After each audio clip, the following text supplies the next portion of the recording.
Good morning sa mga kauturan sa sining tinion. Nagkalipay ako sa gyapon sa pagpasalamat sa Ginoo sa sining adlaw nga ginbuot niya para sa aton ang makapadayon sa pagdumdum sa iya kaayo kag sang iya gid nga pagkamatutom sa pagpreserve sa aton kabuhi sa tunga sang sining mabudlay nga pagkahimtang naton subong. But since ini nga bulan gina-consider as month of October, kag usually the church nga gina-consider ini as the pastor's month appreciation. My intention to deliver the portion of the scripture regarding about how to appreciate the pastor. Hindi nga gusto ko nga himuon ini sa akong congregation, kundi gusto ko nga mapaintindi ini sa tanan nga maka-view sa nga message kung paano nato ni appreciate, kung paano naton trataron ang aton nga mga pastor sa simbahan. Because the truth is, madamo sa mga churches nga ang treatment nila sa pastor, it is just like a hard laborer. Kaya ginaklaim nila ang authority nila mas labaw pa sa pastor. So, luyag ko magabalik sa mga pila ka mga importante nga mga mensahe gikan sa balaan nga kasulatan, because we believe that the Bible is our foundation, our textbook nga diin matun-an naton on how to appreciate our pastor, no? So pero ang first nga studihan naton for today, luyag ko ipaintindi kung ano gid ang pastor nga aman. Madamo sa mga tawo nga nag-graduate man sa Bible school pero wala na nagaobra sa simbahan, why naman gani gasimba, ay iba na sila sa lending company, pero gusto gid magpatawag nga pastor, no? So amo nang nanamian nila, gusto nila ina nga address pero wala man sila pangalagad. So ang pastor isa ka bakiro nga dapat may ginaatipan ka, may obeha ka, nga ginapakaon, ginasustener, kag may ministry ikaw kung ano man nga ministry ang gintugyan sang Ginoo sa imo. So, allow me to read the portion in the book of John, chapter 1. No? Tanawon naton, ano gid bala ang pastor? No? Nga akong kaisaan treatment naton sa pastor daw it seems mayo pa ang tambay sa igadalan. Okay. Siling sang John chapter 1, in verse 6.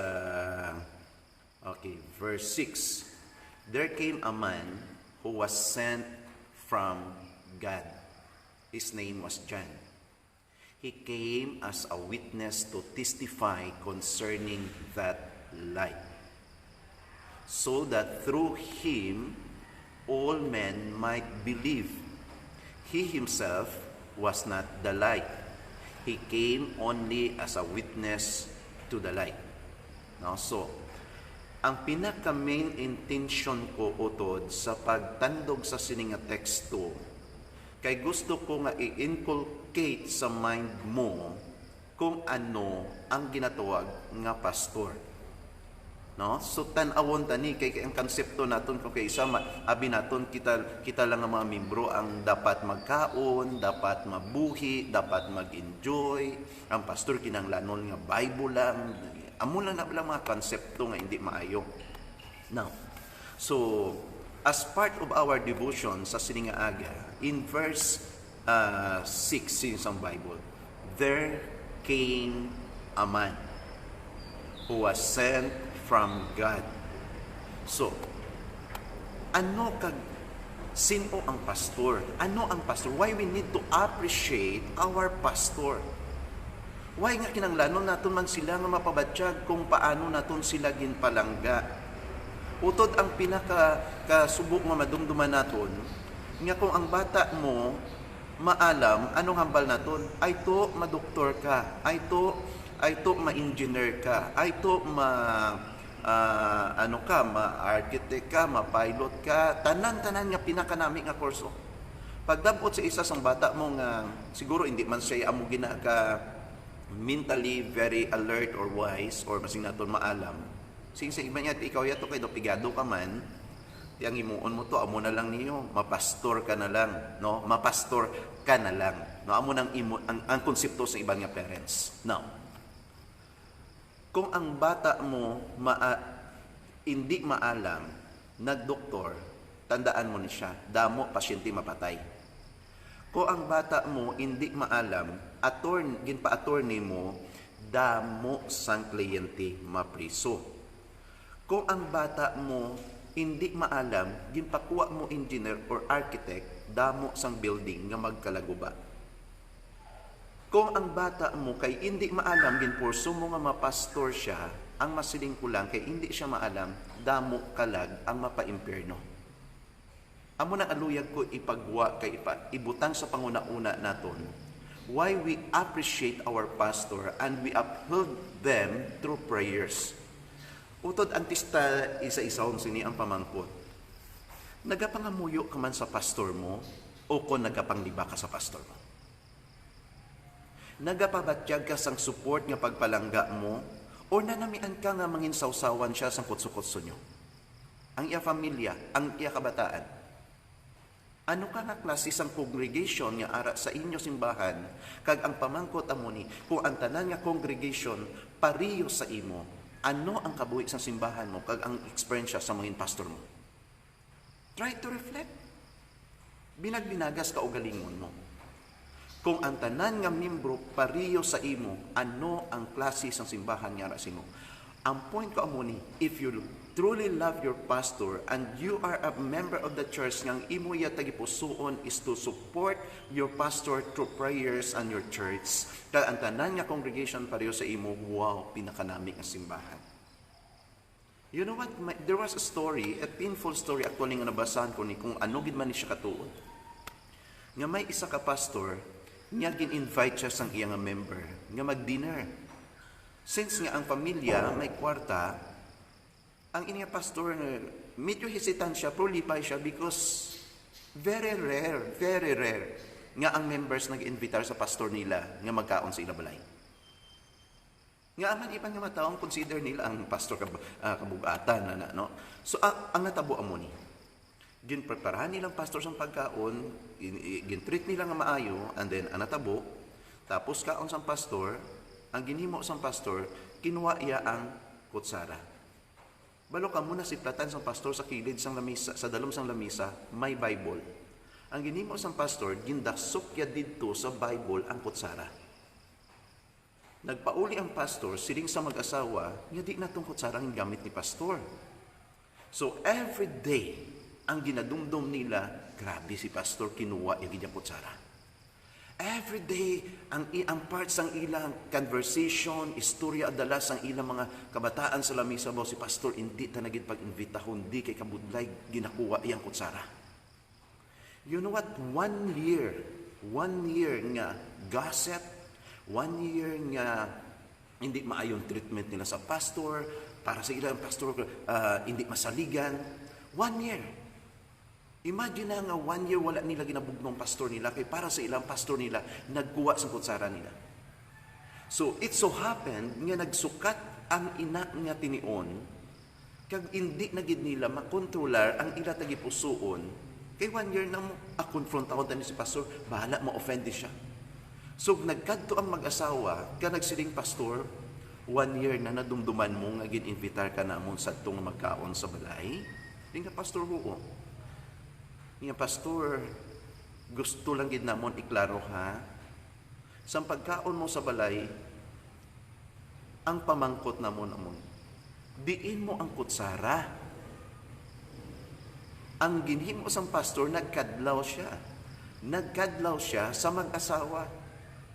Nga nagatulok sa mata nga nagasiling, Brad, sis, ang kutsara nga ginpagamit nyo sa akon atuto sa Bible nyo sa dalom nga nabutang sa inyong mga libro.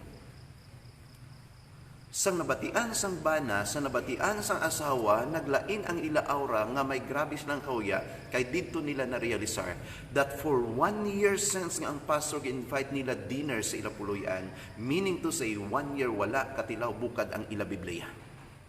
That instead nga bukaron nilang Biblia just to know the will of God, for 1 year they gossip, they murmur, they accuse their pastors nga ang pastor nila hindi masaligan. Utod, ina ilustrasyon, posible, igo kadi sa singaga. How many of us nga may time to open the Word of God, the Bible, and reflect our duty, our everything about God pertaining to the Scripture nga nakaman sa Ginoo, most especially to know the life of our pastor. That's why the purpose of our discussion today, it might be not now, but even gradually sa sining nga mga inadlaw, on how to appreciate our pastor. But for today, I want to describe to you kung ano gid ang pastor based on the Scripture. Okay. In John 1:6, there came a man who was sent from God. Luyag ko ibilin sa panguna-una mong subong, membro sa simbahan, your pastor is a man. Take note. Your pastor is a man. Nakuha niyo yung punto? Hindi siya anghel, hindi siya robot, hindi siya machine, hindi siya non-living things. Your pastor is a man. Ginatagaan ko bugat ni. Tungod luyag ko, ikaw nga maka-view sa sining nga message, maintindihan mo man lang kung tani kung ano ang pastor nga ginatawag. Because sometimes abita ang pastor ta robot. Abita ang pastor ta anghel. Abita ang pastor ta machine. Hindi.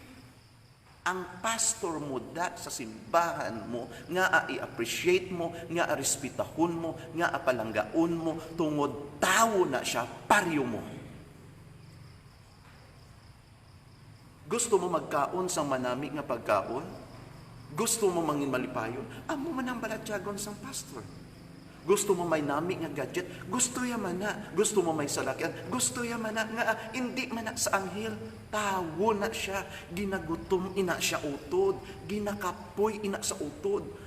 Nga makita naton nga sa subong nga pandemya, ang pliti sa salakyan gadako, ang balaklon nga mga commodities, mga kinanglanon naton nga mga pagkaon, sa adlaw nga tanan, bisan pa ang mga tuition sa eskwelahan, nagatubo, nagadalag ko, pero ang hindi naton makita, kamusta ang kabuhi sang pastor nyo? Iban sa aton, ginbutang naton ang sitwasyon, ang standard, as si pastor, live by faith. Yes, we are living by faith, but through you, God will use you kung mapagamit ka mo. So that's why nga, ginapaintindi ko ni, hindi ini para sa akon. Kung hindi na iya pagimuon sa congregation ko, I don't care.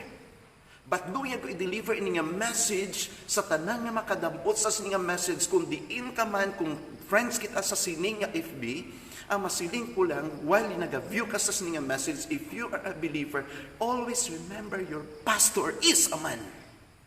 He is a man. He is not an angel. He is not a robot. He needs foods. He needs material things.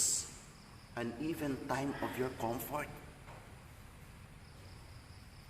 Kaagi ko experience siya sa kabuhi ko as very young pastor sa isa ka church more than 20 years ago. Every week, ang congregation niya more than 70 plus congregation that time. Every week, halos na tanan na bisitahan ko na every week. Magbalatian sila, ara ka. May problema sila, ara ka. Because that is our ministry.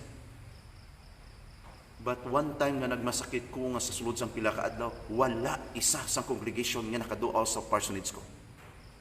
Nga ginahambal ko ni. Because ang pamangkot diri, gusto naton bisitahan kita sang aton pastor, pamangkot. Sang nagaproblema ang pastor nyo, nakatry ka mong magbisita man sa iapuluyan. O pastor, anong kaimtangan niyo? Di, pastor, kamusta ang kabataan mo? Pastor, kamusta si misis mo? Pastor, kamusta ka na? Pandemya, subong, may unod pa din bulugasan nyo? May ara pa, may unod pang kahita mo? Utod, mangkutan ka o galingon mo.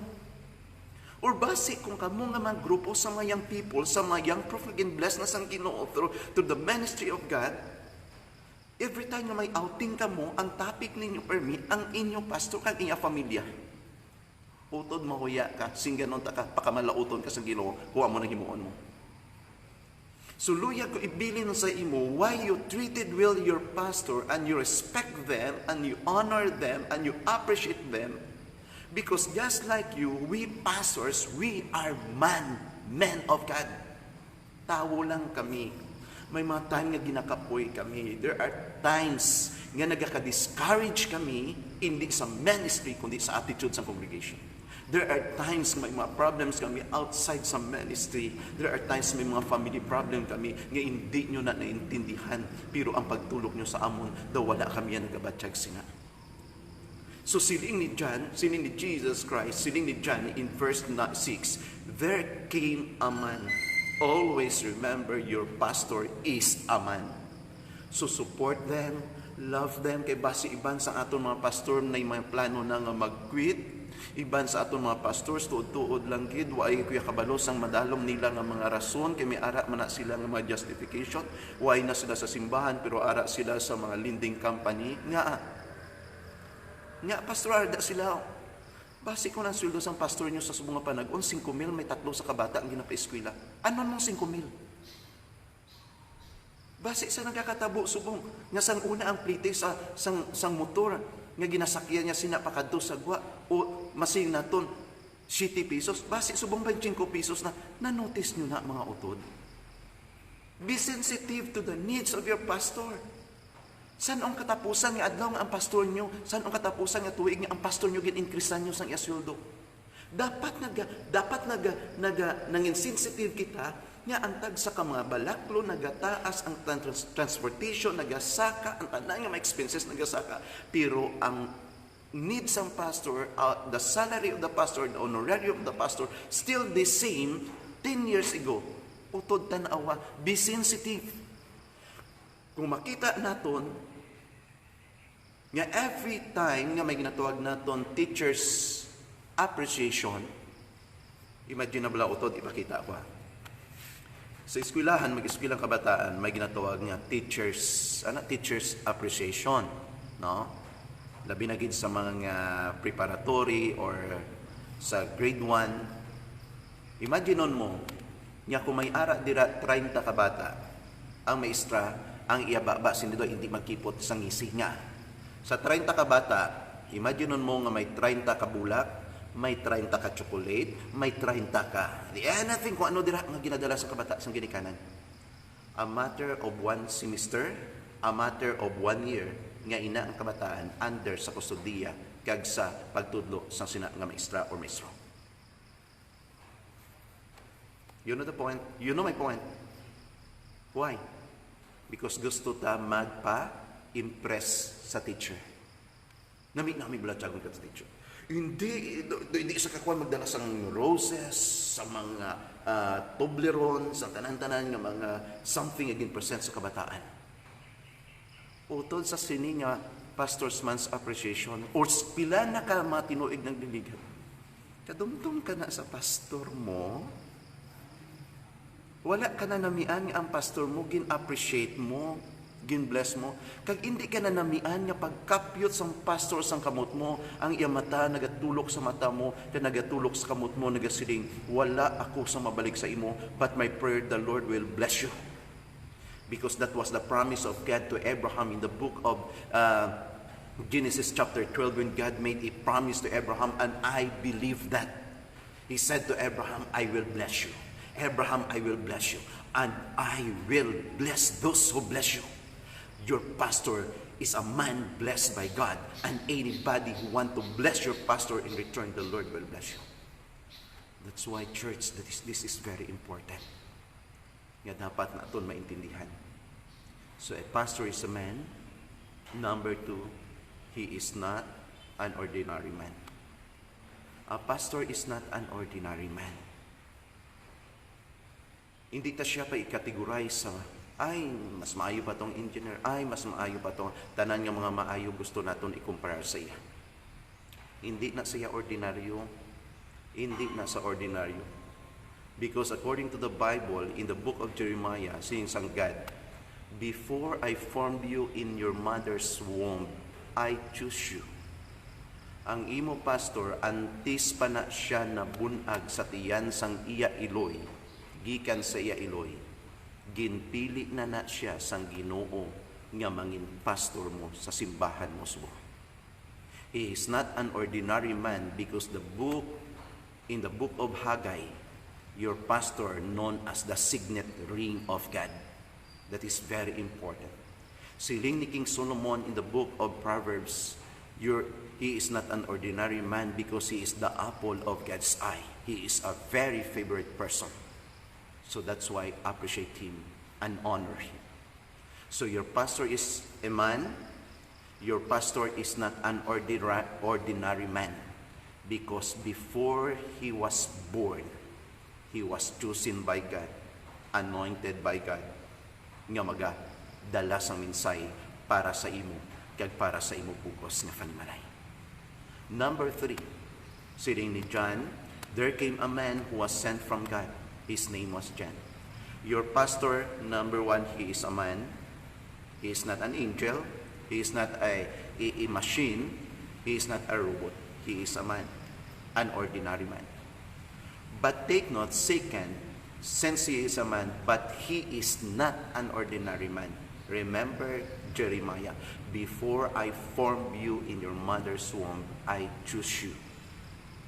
I choose you to become a preacher. You are my signet ring. You are the apple of my eye. You are the most blessed person. Ayan, sa mga pastor nga nag-views diri, hindi man tanan ayhan yung mga pagkabutang nga ginahandom ta ma-acquire natin. But just continue to serve the Lord. Continue to serve God faithfully, no matter what. Kung ano man ang mga challenges sa pagpangabuhi natin, ano man ang mga bagay nga masugata natin, remember, dumduma ang imo pagkatao. Ginpili kaya sang Diyos. Wala ka ginpili sang simbahan, wala ka ginpili sang imo ginikanan para magpastor, wala ka ginpili sang isa ka institusyon para magpastor, ginpili ka sang Dios. Wala ka pa napundar sa hatiyan sang imo kaugalingon nga Eloy. And the third one, and the last before I close, your pastor is a man of God. He is a man of God. Hindi na ang pastor mo, hindi tao sang chairman sang simbahan mo. Ang pastor hindi tao sang deacons. Ang pastor hindi siya tao sang simbahan. Ang pastor hindi siya tao sang iya ginikanan. Ang pastor hindi siya tao sang barangay. Ang pastor tao siya sang Diyos. Amo na nga kung may mga butang nga nagakatabo sa kabuhi naton, kag kung may mga bagay nga may disgusto kita sa pastor, sing ganon ta ka, kami nga pastor wala kami sing mahimo. Kung ara sa kapipitan, ang pinaka-ultimate nga mahimo namon ang maghibi upod sa pamilya namon. Because amo nang realidad, wala kami sang mahimo. Kamo nga mga kauturan, nag-acquire kag nag-secure kamo sa mga guns. Honestly, kung ako ang pastor, bilang pastor, never naging desire ko na. Nga aman. Because hindi ko gusto nga ang mga bagay nga magkakatabo, gamiton ko by our own hands, kung di gusto ko nga i-depend sa Ginoo, kag i-surrender sa Ginoo ang tanan-tanan. Because I know and I believe that we pastors, mga tao kami sa Diyos. Sa matinion nga ginakriticize kami, gasakit ang buot namon. Sa matinion nga ginaguba kami, kalain sa balatyago namon. Why kami nag-fight back? Because we believe that God made a promise nga singsang Ginoo, vengeance is mine. That's why, mga utod, the moment you bless a man of God, God our Savior, God our God, in return will bless you and your family. And I tell you, in the history of the church, wala sang congregation nga nagakontra sa pastor nga nagakaayuhan. Kag wala man sang congregation nga nagakontra kag nagapakamalaot sa pastor nga ginabless nga mangin malipayon ang pagpangabuhi. Because hindi man na sila kabalos, hindi man sila makatindog to fight against you, but there is God behind them, willing and ready to protect, to become a deliverer sa kabuhi sa mga alagad sa Ginoo. Remember ang imong pastor, hindi kung ano ang iya appearance, hindi kung ano ang iya status pagpangabuhi, hindi kung ano ang iya pamilya, kundi dumdumon mo, ina siya nga tao sa Diyos. So I hope and I pray that this month of appreciation, Pastor's Appreciation Month sa Siningabulan, makabulig ini ang aton padayon nga pag-discuss on how to appreciate our pastor. But for now, ginbilin ko ang isa ka mensahe nga dapat mong maintindihan. Why you love your pastor, why you support your pastor in prayer, why you appreciate your pastor, why you pray your pastor and love the family of your pastor. Number one, because your pastor is a man. He needs something, he needs your love, he needs your support. It might be prayers, it might be financial or any material things just to fill them kung ano sila ka-important. Second, your pastor is not an ordinary man. He is not an ordinary man. So ano man ang i-appearance, because number three, he is a man of God. He was anointed by God, he was blessed by God, he was called by God. So therefore, respect that man. Because the one who anointed him, he is the one who is in control of everything. So I hope and I pray that for today, ini nga message maga-encourage kag maga-remind sa aton tanan. Nga kung ang tanan nga mga tao sa kalibutan, wala na sang alagad sa Diyos nga magawali, wala na sang tao nga makabati sa mensahe sa Diyos.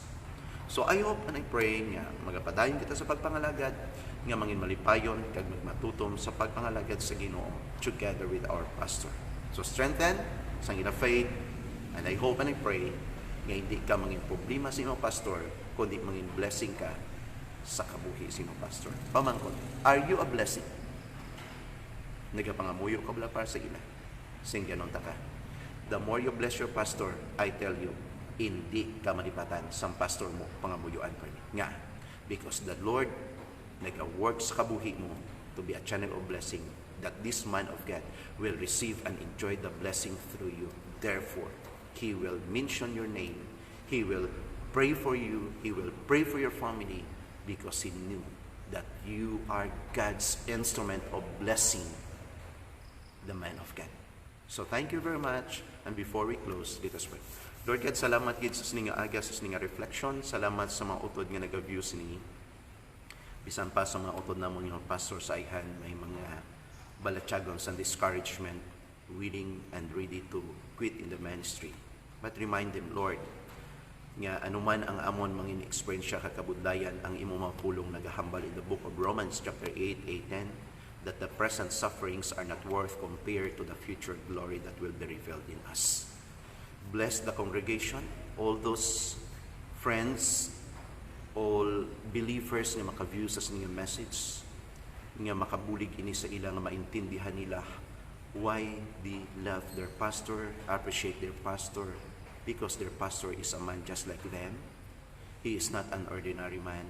And second, he is the man of God.